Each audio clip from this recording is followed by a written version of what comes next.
Hey y'all, happy Sunday and welcome to this week's live Q&A session. This is the portion of the show where we allow YouTube to send out notifications that we're going live. If you're watching this live Q&A on replay, please scrub ahead until this graphic disappears and the actual show begins. If you're watching live and you have any comments or questions, please go ahead and put them in the live chat. But for now, grab a beverage, sit back, and relax while the countdown timer does its thing. Then we'll get started.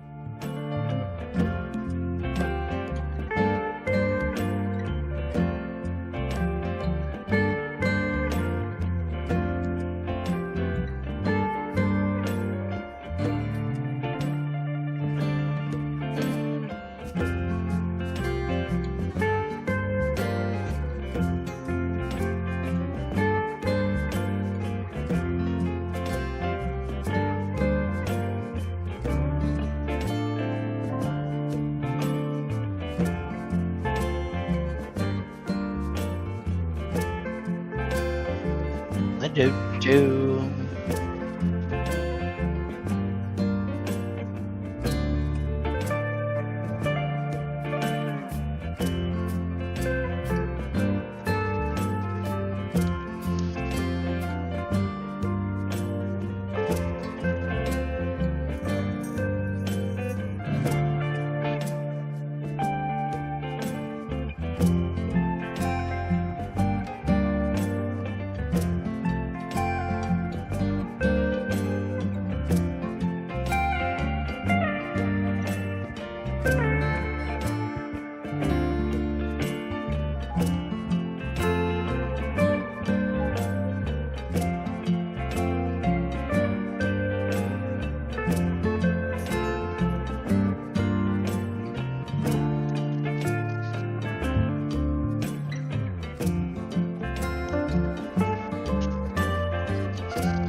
Oh, that's some soothing music.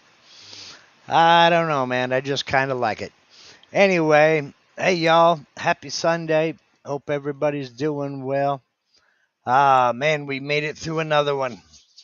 It's been a weird week. I am here to tell you. Yeah, we'll get through it though. That's quite all right. Today's an open Q&A.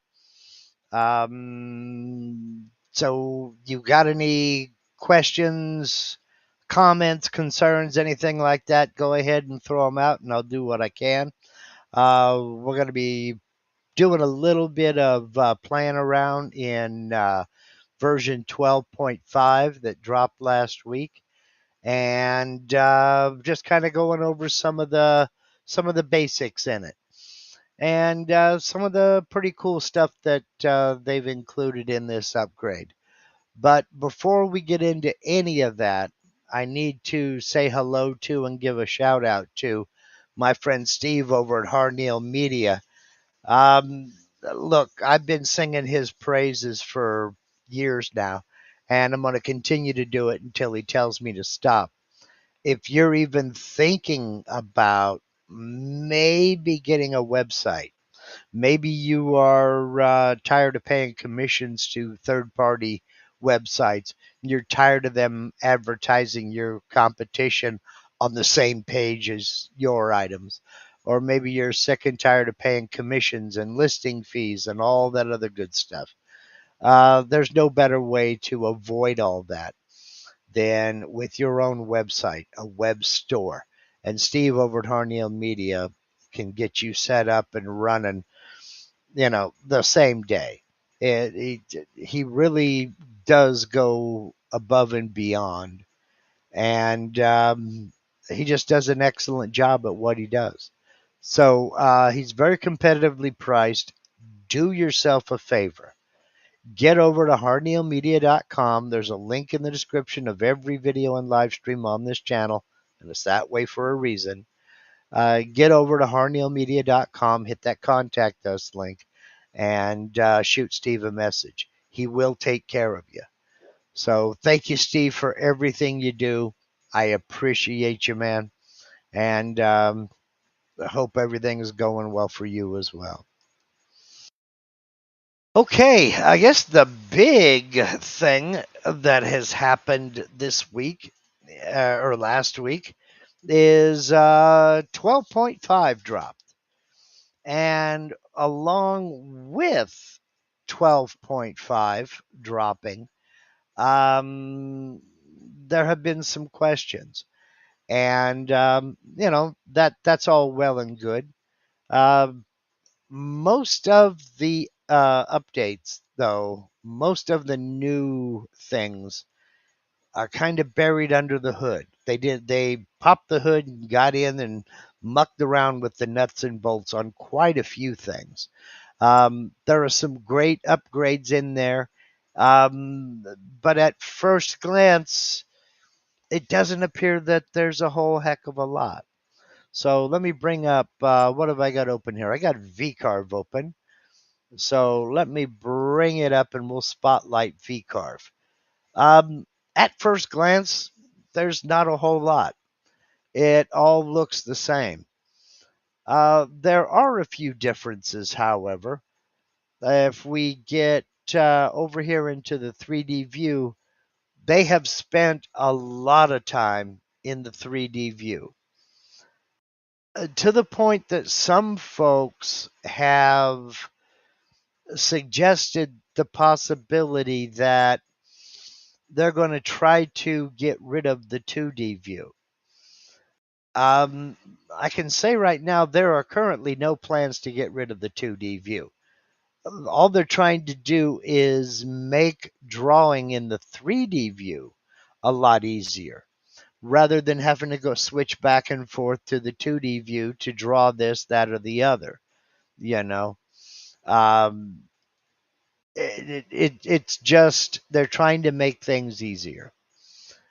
One thing to remember, one thing that they have included is you now have the ability to use guidelines in the 3D view. And there's no scale over here to drag a guideline off from. So the way you get a guideline in the 3D view is you right click. Now there are some new things going on here in the context menu when you do that. And right down here at the bottom is the guidelines. So you can insert a horizontal guideline there. And when you do, you can drag it with your mouse, click and drag it, or you can click in this box here and you can place it exactly where you want it. So let's go for 2.0, tap enter, and there we are. If we want it at 1. Whoops, let me click it. If we want it at 1.0, tap enter, it moves. Another thing that's very cool in 12.5, let me click on that guideline again, is this arrow right here. You can rotate that guide by clicking and dragging that guide. If you want it in a specific, at a specific angle, you just click in here, highlight that, and let's say we want it at 35 degrees. Hit enter, and now that guide is at 35 degrees. If we want that guide in a specific location, we can say, come on now, we can say 2.0, hit enter, and that center of that guide moves to 2 inches in Y. So lots of new things to go with guidelines here. Freehand rotate, or just simply enter a value, and there you go. So another thing that they've done, and again, you've got to get, okay, here we go. Whoops. It center says you still can't lock the guides onto a layer, though, that I could see. No, you cannot. Guidelines are done out here on the drawing area. They are not associated with any layer. I can see how that would come in handy. But currently, no, they are not tied to any specific layer. They're here for the entire duration, and they're not tied to a specific sheet either, and that I wish they were. But one small victory at a time. Okay, Maria's asking, right click to rotate? No. To rotate the guide, you will select the guide, and then you have this rotation arrow that shows up. Put your cursor over it, click and drag to rotate it. So another thing that you can do with guidelines, and I think this is kind of cool, it's kind of obscured depending upon your material color out here, and they know that, they understand that. They're also trying to accommodate some of us who have older eyes. So a couple of the things I'm going to show you are in the options. So we'll go up here to edit, come down to the options menu, and we have a few things down here that we can play with. One of them being the guideline color under the 3D view settings. Right now, this is currently set to this dark gray. And if you don't like that dark gray, you just click in that color box and it'll bring this up. So if you want your guides to really stand out, you can change the color. And we'll click apply, click OK, and now I got that color. So again, that's in edit, come down to the bottom, options, and then it's right here, guideline color. Click in the color box, and now you can check the standard colors, or we can go in here into the custom colors where we can set the RGB, which is the way I prefer to do it. and I remember those numbers from before. It was 119, 119, and 119. There's the new color right there. Click OK. Click Apply. And OK to get out of that, and my guides are back to their original colors. Now, we got here, John Thumb is asking, why does the install not remove the older version of VCarve? My link had to be deleted and recreated. The updates and upgrades are separate installations. It will not do anything to your old version. The reason it won't do that is because you may have settings and tools in a tool library that you haven't yet migrated over to your new version. So it's a separate installation. Your current installation is not affected at all by the separate installation. Right? Let's see here. Last thing I'll mention on the guides, when you're in the 3D view, you want to toggle the guides, turn them on or off. It's this icon right here, second to the last. You just click that, and the guides go away. Click it again, they come back. And yes, these guides are also visible in the 2D view. Same thing. You can click off, click on. That same icon is here. As well as this still being a button up here on your scale. Click that and they'll turn off. Click that and they'll turn back on.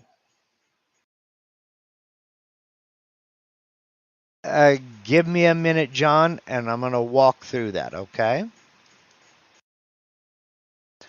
So, I don't need this guideline anymore. I can either right-click and delete the guide here, or if I've got a bunch of them that I no longer need, I can come up here to View, Guidelines, Delete All Guides. Boom. Okay. John has a question here. So the tool database needs to be reinstalled. No, I'll help you out in just 1 second. This goes right along the lines of, where did it go? Mary Rebecca Carlson's question. Did you do a video on how to download 3D images that used to be on the tab to the left of the screen? Okay. What Rebecca is talking about is the clip art. So that is, now I have moved my tabs down here to the bottom. They're not on the side anymore. She's talking about all this clip art over here. There are a couple of ways to do this. If you have your clip art from the old version, it should migrate over. Now, what you'll want to do is come up here to Help, and this is for you as well, John. And then come down here to Migrate from Older Version. So you'll click on that. Now, this will be migrating data from VCarve Pro 12.0. I also have other installations of VCarve Pro on this machine. 12.0 would be the most recent version that I have. That's what you want to do, okay, from the most recent version that you've been using. John, it's going to copy your machine and your tool database. You'll want to back up your tool database online. Trust me, you'll want to back up your tool database online. It'll copy your post processors, your options and settings, any custom material textures you've created, sculpting presets. What is not mentioned here is it should migrate all of your clip art. As 8 Center points out, it will not migrate your gadgets. That is because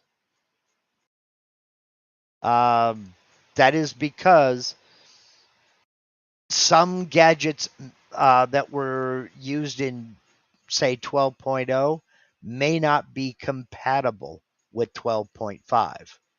So you'll have to go download them yourself and install them yourself and see if they are compatible. I think, as far as I can tell, most of them are, but I haven't heard of any not being compatible. But that is something that's going to be with every upgrade. Okay.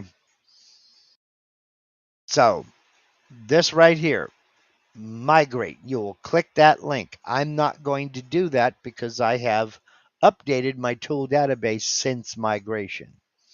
But you'll click on migrate and it should flesh all of that stuff out. Okay. It should migrate your clip art, and it should migrate your tool database and your machine settings and all the options and settings that you had set from the options here. Okay. So there is that. While we're over here in the, okay, wait a minute, I'm not going to do that.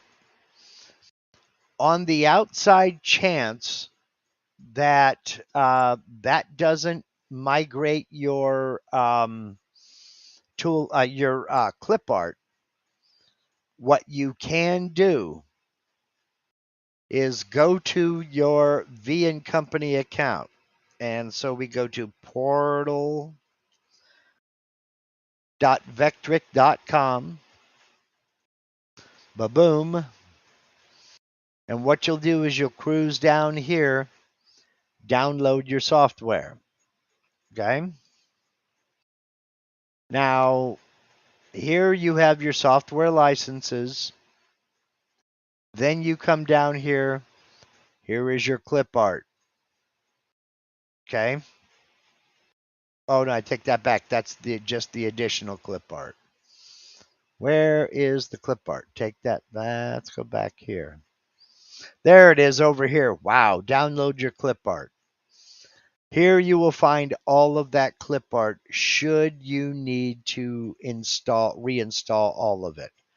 When you migrate, it should move all of these over to your newer version. If it doesn't, you can download them all here. Okay.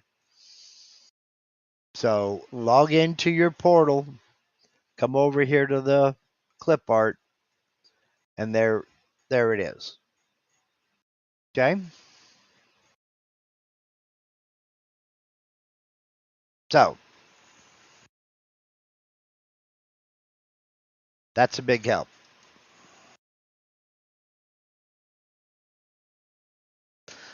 Let's see. 8th Center is asking, is there a way to see where my gadgets are saved? I can't actually find them in my browser yet. Okay. Your gadgets are saved. Let's look. Go to File, Open Application Data folder. Let's look. There's the gadgets right there. Those are the gadgets that I have. All right. So go to, again, File, Open Application Data folder, and there's the gadgets right there.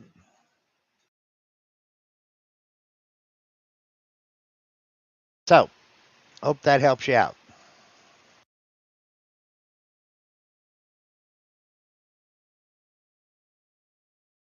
Let's see. Alan Williamson is asking, I started watching your 3D for Absolute Beginners. It starts from 18. Is this correct? Or am I missing something? Yes, you're missing the previous 17.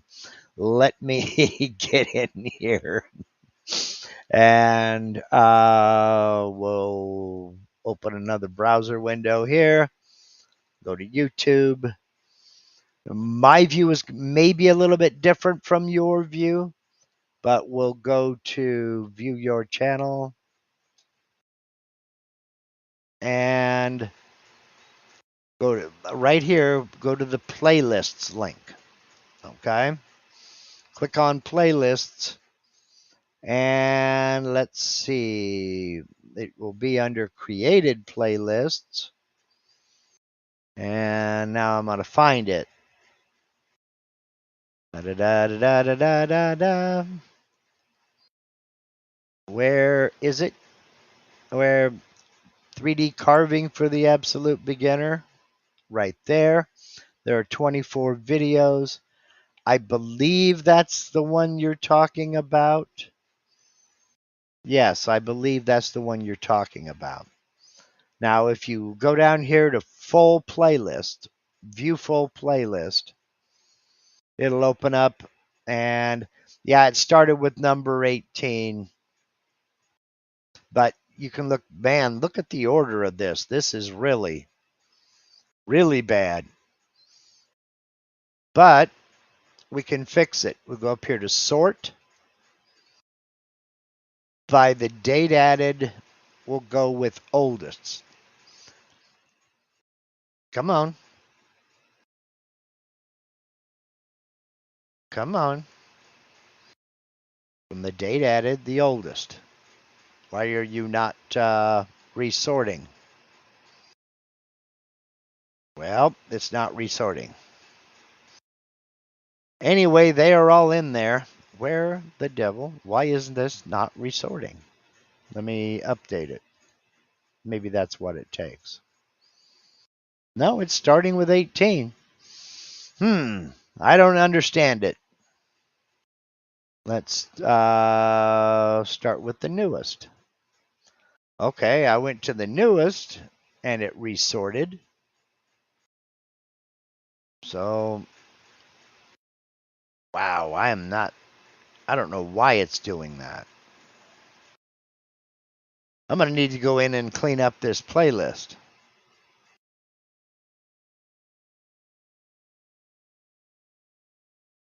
I'm going to need to go in and clean up this playlist. Thanks for bringing this to my attention.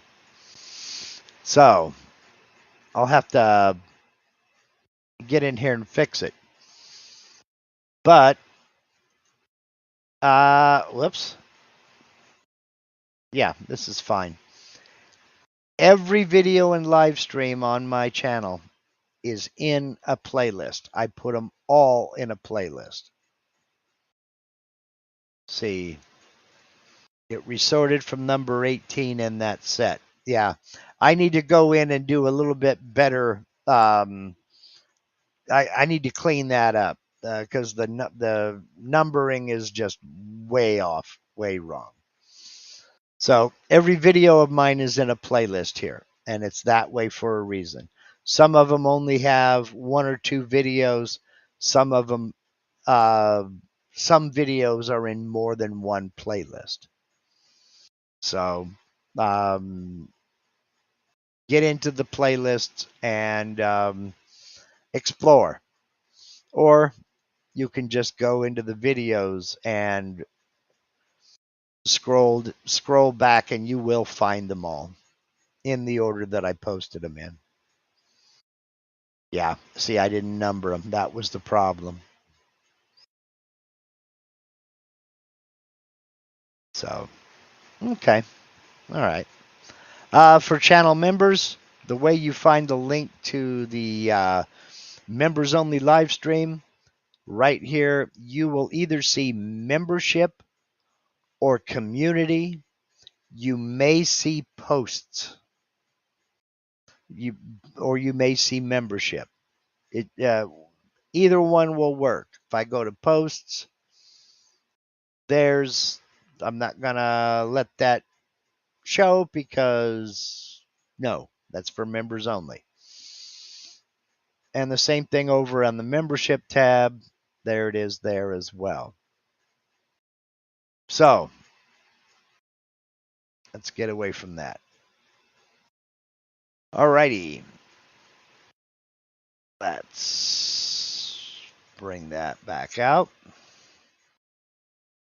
Let's see here. Get into some other questions here.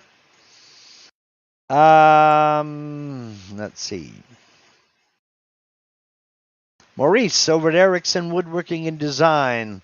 I have a big question about grounding solutions for an Avid CNC and dust collection accessories. I'm interested in your approach and advice on this.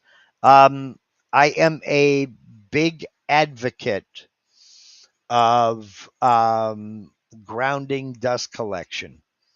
And basically, I went to my local electrical supply store and got bare braided copper wire.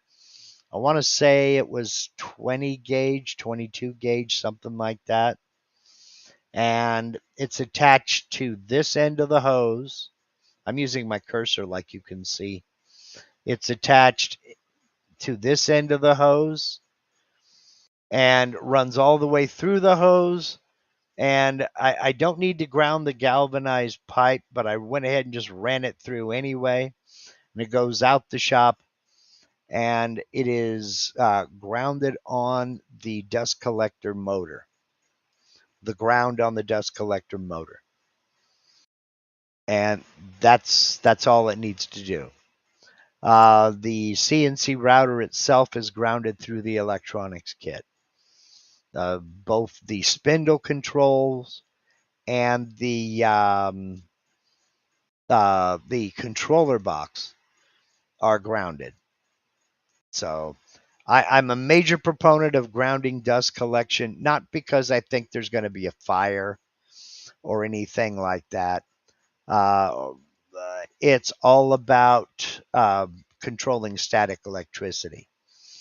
And if you don't think they create static electricity, go ahead and just touch it after it's run a little bit.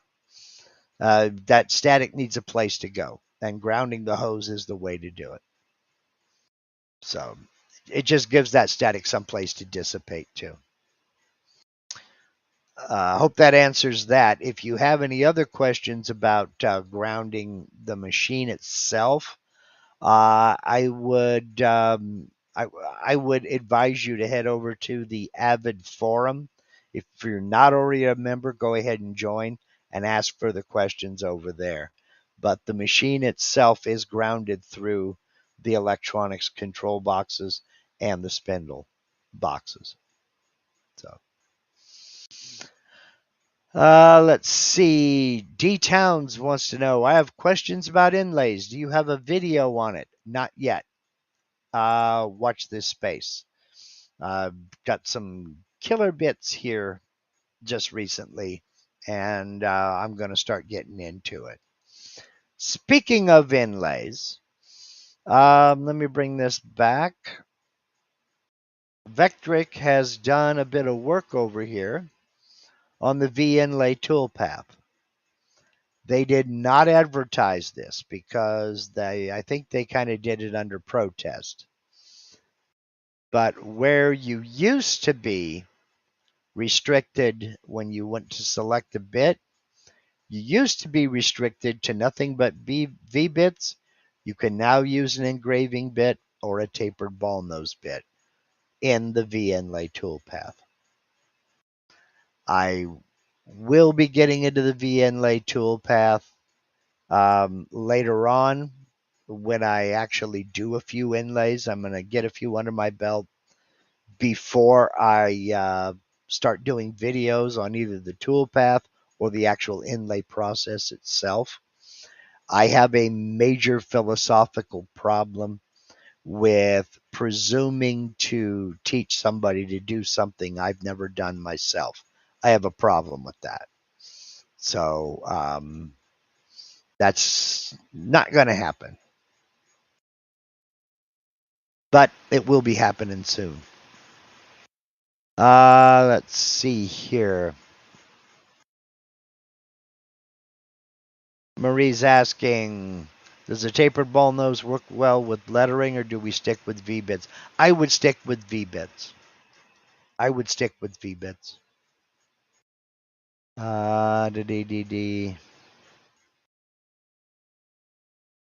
Looking back. Oh, you ordered it on Friday? Man, I'm here to tell you, Maurice, you are gonna love the Avid CNC. You are going to love it. So, let's see here. Welcome to the fold. Let's cruise up here. Kurt is asking, have you covered the chamfer at all? We could cover it on a Monday as well. Chamfer toolpath settings, that is. No, I haven't. And I'll be honest, I have not got into the chamfer toolpath. Now, I'm not afraid to get in and try it out, but I will not be telling you how to use it because I have never used it. The way I've always created a chamfer was with a V-bit, and that's all. I create a profile toolpath, set the cut depth to however big I want that chamfer to be, 90-degree V-bit, say 1/8 of an inch, cut on the vector, and I end up with a nice 45-degree chamfer when I'm done. So I have not played with the chamfer toolpath yet.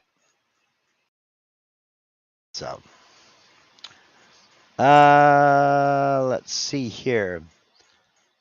Leo Steger is asking, how do I put dimensions on a sheet so when I print out the sheet I can see them? I know how to see the dimensions temporarily. However, when I do another one, the previous one goes away. Okay, let's go over here and play with the dimensions because they've made some change in dimensions as well. I need there's a vector, and we'll go ahead and we'll center that up. Now, dimensions are up here under Create Vectors. We'll click on Create Dimensions, and it's going to take a minute to load. This old computer it struggles on occasion. And I don't know why. Well, I know why it takes a while for the dimensions to load, because it's got to access all the fonts on my computer. So there we go. All right. We're going to escape. All right. There we are. We're going to do a length dimension. So I'm going to click from here, and I'm going to go over to here. I'm going to drag this up. Now, there are several ways of working with dimensions. They are all now editable. So, if I click on the dimension, I can move that now. Move it up. I can't move it over. Don't want to do that. Let me go over here into the 3D view, and we've got more control in the 3D view. Right now it says 5.0. That's the dimension. It's 5 inches. But, oops, I didn't mean to do that. I can change that if I want to. I can make it larger. Now, come on, where is it? Okay, it's right there. That's what it is. I can make that larger. Now my dimension is much taller. That might help you as far as being able to see them. Okay. Now, I'm afraid I don't really understand your question here. I know how to see the dimensions temporarily. However, when I do another one, the previous one goes away. If you're using dimensions up here, it shouldn't be going away. You know, I can come over here and add another dimension there. And I can place the dimension anywhere I want along this line. Click there. I can edit over here, like my text height. Let me select that dimension. No, that's going to do that. Escape. Okay. I would have to select it before I do that. Anyway, I can change my text height, my offset, and my decimal places here. And I can select the font here. Now in the 3D view, I can go in and I can change the height again, 1.0, enter, and I've changed my text to an inch. I can grab that white dot and move it. Up here the same way. I can grab the white dot and I can move my text along the dimension lines. That should help a little bit anyway, Leo. But I don't understand what you mean by some of them go away. Go back and see if there has been any. Okay, thanks. I was using the wrong button. Yes, if you were using the measure tool down here under edit objects, then yes, measure between 2 points. I can measure from here. Yeah, measure between 2 points. Yep, I guess it's not working in the 3D view. Yep, it's not. The measure tool is not working in the 3D view yet. I measure from here to here. I get a measurement up here, but I didn't get anything out here. So, entirely different tool. So, let's go here, and I don't need those dimension lines anymore. So I can click on that and be done with it.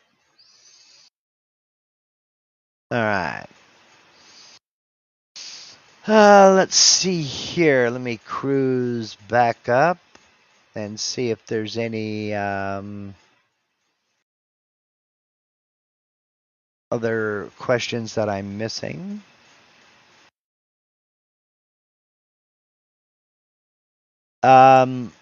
Yeah, you are upgrading from a Shapeoko to an Avid CNC 5x10 with the 8 point. It's actually 8.7. Oh, no, it's not 8.6 ATC enabled spindle. That's one heck of an upgrade for sure. For sure. That's a beast of a spindle. You'll be, man, you'll be blazing through plywood and solid stock in a single pass with that. I mean, it's a beast. John Thumb, can you recommend a good font and bit for a sign? My attempts so far have been disastrous. When it comes to fonts, I'm going to, let's see, do I have a window over here? Yes, I do have a window over here. When it comes to fonts, I use a website called Wordmark.it.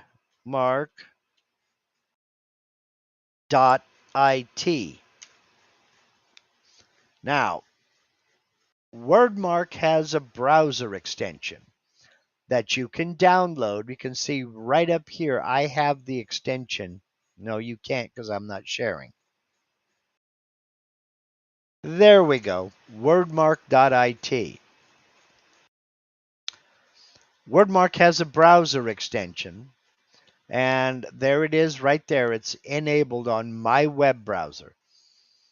You download and install the browser extension, and what it will do is it will go through the fonts you have on your computer. You type in a word or phrase. So I'll type in just hello and hit enter, and it has brought up that word. Close that. No, I don't want the pro. All right, fine. I have 2,516 fonts on my computer. That's why this takes so long to load. But if you go through, you'll see that every font on my computer, it printed that word. So I can go through, and if I like this one, click that plus button. And I'll go through a little bit more. I like this one, click that plus button. And go through, and I like this one. Okay. When you've gone through and you've selected the ones that you like, you come up here to filter selected fonts. Click on that, and these are the ones that I have selected. Now I can go through and design from here and click on that and see what it looks like. Yeah, that's not bad. Then I can look over here. That's a little better, actually. I think I like that one. That is the Amoeba font. I have that on my computer. So now I can close it. I can go back over here to VCarve Pro, go to text, and wait for my, again, wait for, there we go. And I can zip back up here and find the Amoeba font. Come on, you can do it. Amoeba, there it is. And now I can do, and there we go. I have selected my font. Now, since it's a script font, I need to trim away these tails here that are inside the other ones. I want this all to be one piece. Select them all and weld them. Yes, I have to convert it to curves. I want to replace the original objects. Boom. And there we go. Wordmark.it is absolutely invaluable. So go back to show all fonts. And you type in whatever you like up here.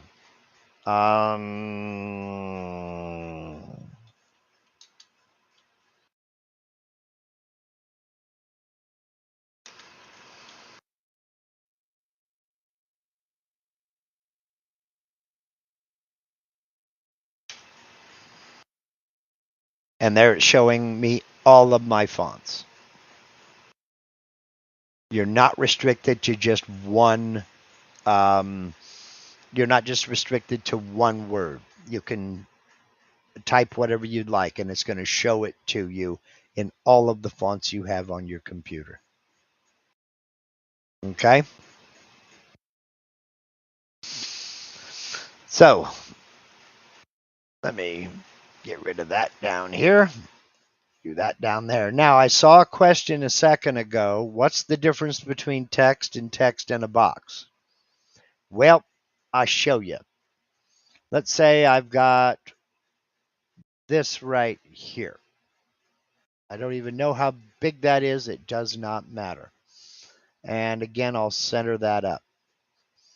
Now, I want to draw some text inside that box. I can come up here to text and just do a normal text, and we'll keep the Amoeba font vibe going, and I'll type hello. Now I can adjust the text height, and I can use my text alignment to the left, to the right, to the center, bold, italic, whatever. But as you can see, it used the size that was entered in that blank, so I have to come along and adjust it. But if I do text in a box, I'll select this box. That's the box I want to put that text in. Come over here and say text in a box. Let it load. I can adjust my text height. Now, when I type, it's automatically sized to go in that box. Now, I can adjust the margins down here. I can stretch the text vertically or horizontally here. Excuse me. But by using text in a box and selecting that vector before I clicked on it, you can size the text automatically to fit within that vector. Now, this is also not restricted to rectangles. Let me select all of this, delete. If let's draw a polygon, 5 sides. And we'll start in the center and go zip. All right. That still counts as a box. So I'm going to say text in a box. And we'll go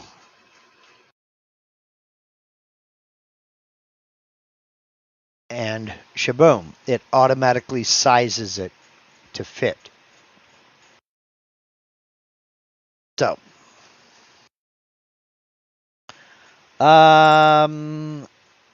okay, so was it trial and error in selecting the right bit size? John, it all depends on what you're trying to do. For instance, this here is pretty large. Let me see how big this is. No, I just want the text. I don't want the... Let's see how big that is. That is 7 inches wide by 3 inches tall. From experience, I know this would probably, I would default to a 90-degree V-bit. Okay? If this was real small, let's go into move and transform mode. And let's shrink this down, hold down shift so that the change is from the middle. Okay, that's what we've got there now. And our size is a 1/2 inch tall. I go by text height, by the way.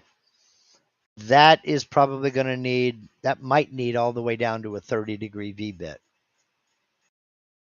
So what I would suggest you do, that's what this preview is for. Calculate your toolpath, select a bit, calculate the toolpath. If you don't like it, go back into that toolpath and change V-bits, recalculate, and go ahead and preview again. And it's not necessarily trial and error. as it is gaining experience with the tools. It will become second nature to you. You'll be able to look at some text and go 60-degree V-bit, 90-degree V-bit, 120-degree V-bit. It'll come to you. But that's the beauty of the preview window and that's what it's for. You can preview it. If you don't like it, undo last, close, go back into the toolpath, make your changes, recalculate, preview again. But you will get it. Okay. Maria's asking, can you make the text the shape of the polygon? This is way outside of the scope of this, but yes, you can, Marie. Go back over here into the 2D view. And let's see, I'm going to Control Z a couple times here. That's not going to do it. There we go. All right. I've got my text. I'm going to go ahead and weld these. So it's going to convert them to curves. I want to replace these. Now, the reason I'm replacing these is because I don't want duplicates. I have to do one or the other. It's too late. Let me Control Z and undo this. If there is even an outside chance that I'm going to want to get in and edit this, edit the text, what I would do from here is I would copy, select the text. Yeah, I would select it all. Right click, copy to, layer, a new layer. And maybe make this layer's color blue. But I don't want it visible. I don't want it active. I want to just work with this here. Okay. Now I have that text on another layer.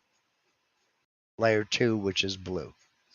Dimensions creates its own layer as well. So now, there's my layer with my original text on it. Now any kind of editing that I do down here is only done on this layer. It's not going to affect my original text. So now I'll come over here and I always hit the wrong ones. I weld those, replace those vectors. Now I have this. What you're asking about, Marie, is the distort tool. So I've selected what I want to distort. Click on the distort tool. The selectors are valid. I want to hold down Shift and select this closed vector. And we're going to apply. That didn't do it. I selected the wrong one. Oh, it has to be, okay, never mind. It has to be between two vectors. Close. And I will Control Z that. All right, so what I'm going to have to do is go into Node Edit and cut vector, tapping the letter C, cut vector, letter N to come out of Node Edit. All right, I've got the text. I'm going to go into Distort between two curves. I want to select the bottom edge first, top edge second.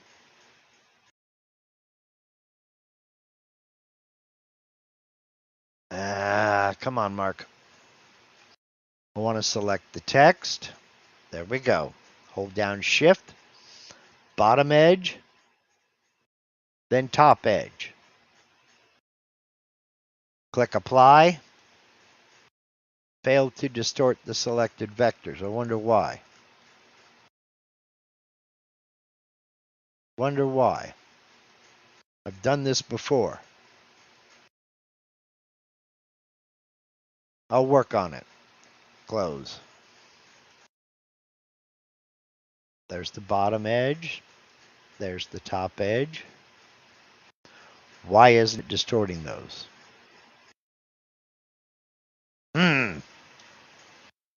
I'll have to get back into it. I'll have to get back into it. Let's see here. Could you go over all the toolpath operations? No. That would take several videos. That would not be something that I would want to do in a live stream. Okay, let's see here. John Thumb is asking, if some pieces of the lettering are breaking off on the cutting, does it mean I'm cutting too fast? It could. It also depends on the material you're using. It also depends on the order of operations. I always, when you are doing a VCarve, or if you're using a V-bit at all, I always run the V-bit first, because then the V-bit is cutting into solid material. Then I do the clearance pass after that. So if you got a V-bit and an 1/8 inch end mill and a 1/4 inch end mill, I always do the V-bit first, then the smallest bit, that would be the 1/8 inch, then the largest bit, that would be the 1/4 inch in my example. So I always run the V-bit first.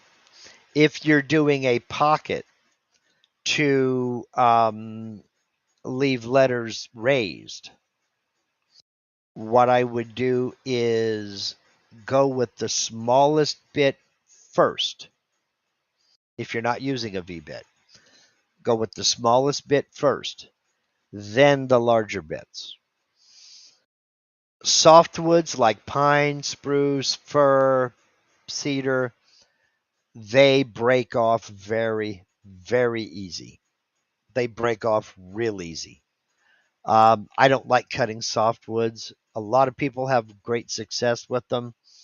My go-tos are here lately cherry, but cherry and maple are my go-to woods of choice. I do not like cutting softwoods at all. So it may mean you're cutting too fast, more likely the order of operations. So let's see here. Can you clarify the difference between layers and sheets? Yes. I know, Marie, you're old school like me. If you remember the old overhead projectors in school, where the teacher had they called it acetate. It was a transparency. They would lay down on the lens, and then they could write on it with a Sharpie or a dry erase marker or whatever, and it was projected up onto the screen. Imagine one of those. You could lay down one acetate sheet and it would project up there. You could lay another layer on top of it, another acetate sheet, get them all aligned, then another one, get them aligned. And pretty soon you had a buildup where, one line at a time you had, or one sentence at a time, you had a full paragraph or a full design. Those are layers. Layers are used for you to separate elements in a drawing, and they're there to help you avoid confusion. For instance, like in this example, on layer 1, I have these vectors. If I come up here to the layer manager, turn on layer 2, click it to make it active, then turn off layer 1, I have my original text object and my original polygon. Thank you, Steve.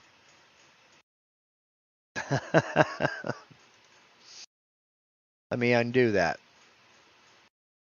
Boom, boom, boom. Okay.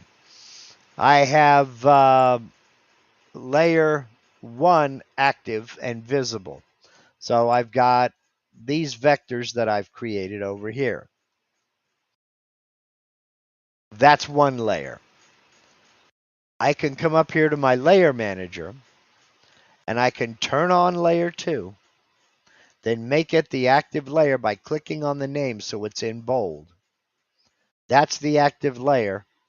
Now I can turn these off, and that's all I have. I have nothing but my original vector object and my original vector. It's there. Layers are there to help you avoid confusion.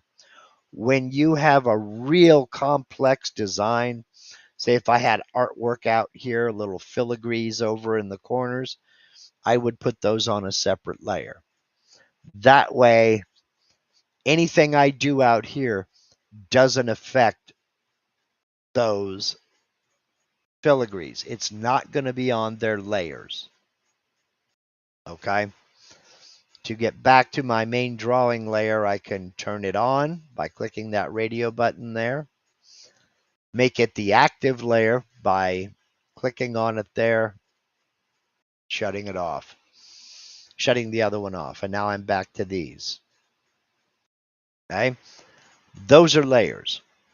Sheets are separate pieces of work material. If I come over here to my Sheets tab, I have one sheet. I can come down here and I can click Add New. And I can name that sheet. Let's say I want this one to be a piece of cherry. And this, I want to rename to maple. Okay. So now this is, you can see here, this is my maple sheet. Double click. This is my cherry sheet. So I have a separate two separate pieces of work material. Those are sheets. I can also edit the sheets. This is my cherry sheet. I want to select it here. It doesn't matter if it's selected out here. You have to select it here in the Sheets tab. And I can come down here and I can edit it. My piece of cherry is 10 inches wide and 4 inches tall. And it's only 3/8 of an inch, so 0.375 thick. I'm still going to use the material surface. I'm still going to use the XY datum position in the center. I don't have to. If I'm cutting stuff out, I can set the machine bed for this sheet and set my XY datum position to the bottom left corner. Click OK. So now, not only is my material different, but where my XY datum position is different, and where I'm going to set my Z0 reference is different. So use this for inlay projects. If you're using the V inlay, yes. And I'll tell you why. When you've created your second sheet, come over here and you do a V inlay toolpath. It's going to ask you where you want your plug to be calculated at. Okay? Now, let's close this for a minute. Go back into my maple. And this is what I'm going to... Come on. Come on, you. That's going to be my pocket and my plug. That's what I'm carving. So go to the V inlay. It ain't going to work because it's 90-degree V-bit. The plug sheet destination, I want it to be cherry. Okay, so that's going to be my pocket. The cherry is going to be my plug. Let me do something a little bit more reasonable here. I'm going to use I think 30 may still be way too conservative, so I'm going to go with my 15-degree V-bit and select. Then for my clearance tool, select. I'll go with an 1/8 inch end mill. Select. I want the pocket depth to be 0.2. Glue gap to be 0.002. Yes, I want a tight glue gap. And I want a surface gap of 0.1. Select. Oops. Close. And then I've got my plug destination. Calculate. And it has calculated those tool paths. That is my pocket. Let's close that. I don't want to see those tool paths. 2D view. This is my pocket. And this is my plug. And the tool paths are already created for them. By having that sheet created before I use the V-inlay toolpath, I select where it goes. You don't only use this for inlays. For instance, I did a small walnut shelf. I made it for my wife, for her to put her teacups and her tea scoop and all this other good stuff.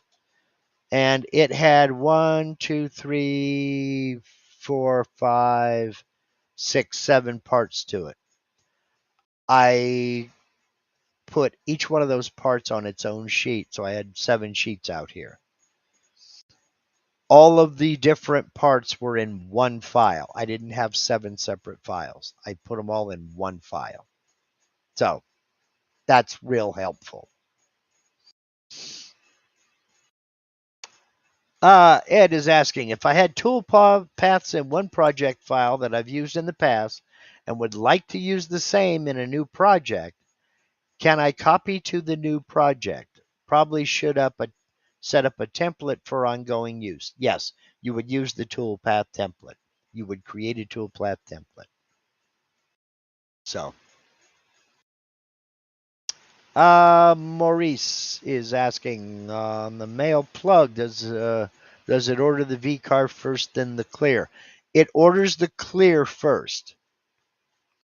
I always bump it down. I always run the V-bit first. I just get a better result that way.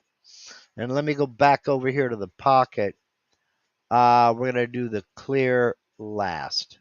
I always order it so that the V-bit cuts first. I do that on everything that uses the V-bit. It's just my preference. I get a cleaner appearance that way. Now, Ed, back to your question about toolpaths. What you can also do is, for instance, you've got these toolpaths and they work for you. You've saved the project.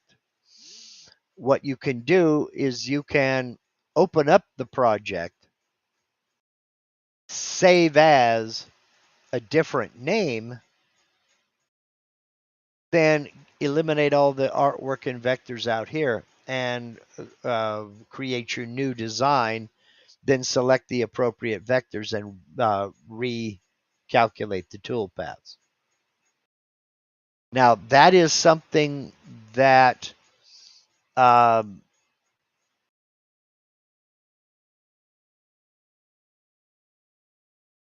was referring to a project template. Yes, you can do that too. But you can also create a toolpath template. And let's see, where is it? I don't remember where it is. Is that it? I don't remember where it is. Yes, save the selected tool path as a template.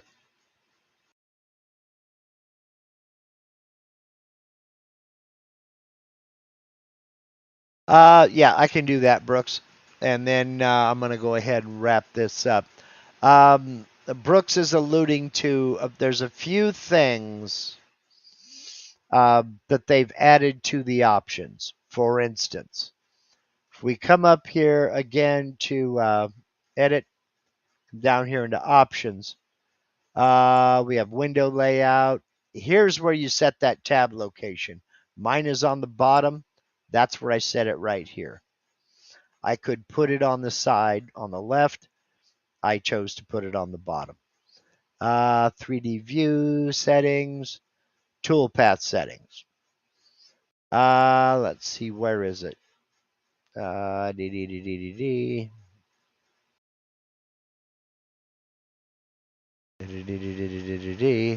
is it? Drop tool. Pen duplicated toolpath. Oops, have a raster. Depth default toolpath. Not seeing it now. I'm not seeing it now. Append, you say? Oh, boom. Okay. All right. Right here. Append clear tool name to the toolpath. You've got here right now it says VCarve inlay 1 clearance. I've got it set to no. Append clear tool name to the toolpath. Come over here. It's a drop-down menu. I'll select yes. Now, I don't know if it's going to work if I recalculate the toolpath, but we'll click apply. Click OK. Let's see what happens. I'm using an 1/8" end mill for a clearance tool. We'll calculate the toolpath. And now it puts the tool name at the end of that toolpath so that you can grab the right bit. That's assuming you keep this name when you go to create G-code. Now, it will appear if you come up here. Let's see, is it in the view window? Toolpaths. The create job sheet. If you create a job sheet, this will be a note. This will be noted here. But the job sheet already does that. The job sheet already lists all the tools for the toolpaths. So let me go back and change that because I don't want to do that. Options. And then I'm going to show you one more option. Let's see, go down here into toolpath settings, append tool name, click no. I already did this, and I'll click apply. I already did this once. I don't remember if it was on somebody else's live stream or if it was on my members only live stream, but I have shown this once before. If you really absolutely hate the colors of version 12 and version 12.0, you can come up here under, where is it? General settings, I believe. General settings. You come down here to theme. Come out here, it says default. Click out here. It's a drop down menu. You can go to the blue theme. Change it to blue. We'll click apply. And holy cow, Batman, it's a totally different software. Personally, I prefer this. I really prefer the blue. It I know it's just one of those things that where I'm like, what? It looks really simple, but to me, it just totally changes the atmosphere of the software. It doesn't look sterile. You know what I mean? I mean, VCarve Pro, let's look at Aspire. It just looks blah. And absolutely, it helps tired eyes and it helps these old eyes. So, yeah, 100%. So from now on, now that I've showed everybody this, I'm going to leave mine set to blue for both Aspire and VCarve Pro. So, that's the name of that tune. All right, let me scroll back up here and see, did I miss?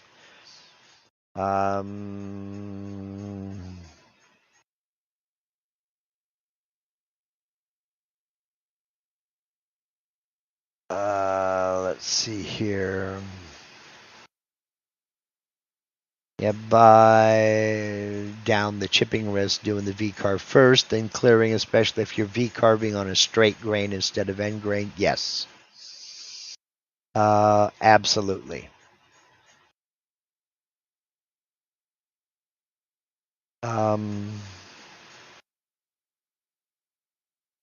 If I had the we already did that. Sorry. Looks like I've got them here. Let me look and see, do I have anything left marked? No, I do not. So, let me zip back here and make sure. All right. Yep. Looks like I've caught everything. Looks like I've caught everything. Now, Maurice, I'm here to tell you, no matter what you use, what bit you use or anything, practice this on scrap first because it still needs a little bit of work. I'm really interested to see if project to surface function will work to generate the VCarve workflow you just demonstrated. This could streamline V-carving inlays on an uneven surface. Yes, it can. It should streamline the entire process. But just like when you were doing the old school method of doing using the VCarve toolpath, practice on some scrap first because there are still some issues. You've got to get like the glue gap and your surface gap dialed in, and you know, some folks like a surface gap of 0.4, or excuse me, 0.04. Some people like a glue gap of 20 thousandths. I went for 2 thousandths. It depends on what you're doing. Um, if it's a large inlay, you got large pieces, having a glue gap, even a 20 thousandths, it sounds hollow if you tap it, and you open yourself up for warpage and possibly cracking. Because if the glue is just holding around the edges and nothing is holding in the middle, it's going to sound hollow and you're opening yourself up for warpage. I know a fella who had a walnut cutting board and he needed a large maple insert in that. And he had to play with it and go back and forth on scrap until he found a glue gap that would allow the entire thing to glue down. And that's where I got that 2000s. So let's see.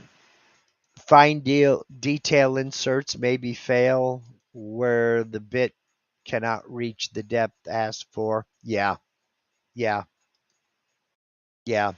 You just gotta watch that kind of thing. For instance, I don't have one here. It's still in the house. I got some 10-degree V-bits. They're 1/8 inch shank. These things look like torture devices, and they're only about 1.5 inches long total. And so you're talking about cutting a real shallow depth, because most of that bit is going to be up in the collet. But these things look like medieval torture devices. I'm serious. Almost hypodermic needles. So I haven't played with it yet. I just got it entered into my database, but film at 11, as they say. Okay. Channel members. Tomorrow we have special guest Brad Hogan. I pronounced it Haugen because that's how it's spelled last week or a couple of weeks back, and was politely corrected that it's pronounced Hogan. From Brad's Custom Signs on YouTube and on the Instas and on the Facebook. And he's going to be our special guest, and he's going to get into his backlit epoxy signs, his method for making them. He talked about his stacked epoxy signs for that old press tin gas station look. Tomorrow on the members only live stream, he's going to talk about his backlit epoxy signs. I'm looking forward to it because I know there are several people that have their own way of doing this. I want to see how Brad does it. So that is tomorrow night, 5:30 Pacific, 8:30 Eastern. Again, as I showed you a minute ago, hit the community/post/membership tab, and you'll find a link to it there. If you don't know what I'm talking about, or if you like information on becoming a channel member, just down here below this video panel somewhere, you'll see the word join. Click that button. A panel will pop up and a video is going to play. It's going to tell you all about channel membership, how to join if you'd like to, and the various levels of membership. We have a great crew, super secret Facebook page, or group rather, and the super secret live chat. We're also going to be adding a new feature, channel members, of Saturday evening hangout chats, just general bowl sessions. More on that tomorrow evening. Let's see. Next Sunday, I'm going to try to have a guest. Don't quote me on it. I haven't announced anything. I'm waiting for the person to get back to me.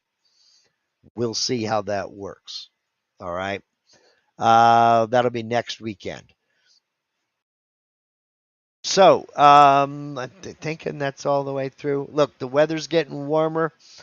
It's currently 86 outside in my lean-to. Where they're expecting 103 this afternoon. Stay hydrated, take care of yourselves, and go for a dip. Go for a dip. Jump in the pool, go to the creek, go to the lake, whatever. Find you a body of water and relax. Thank you for spending part of your Sunday with me. I really appreciate it. See you next week. Y'all take care.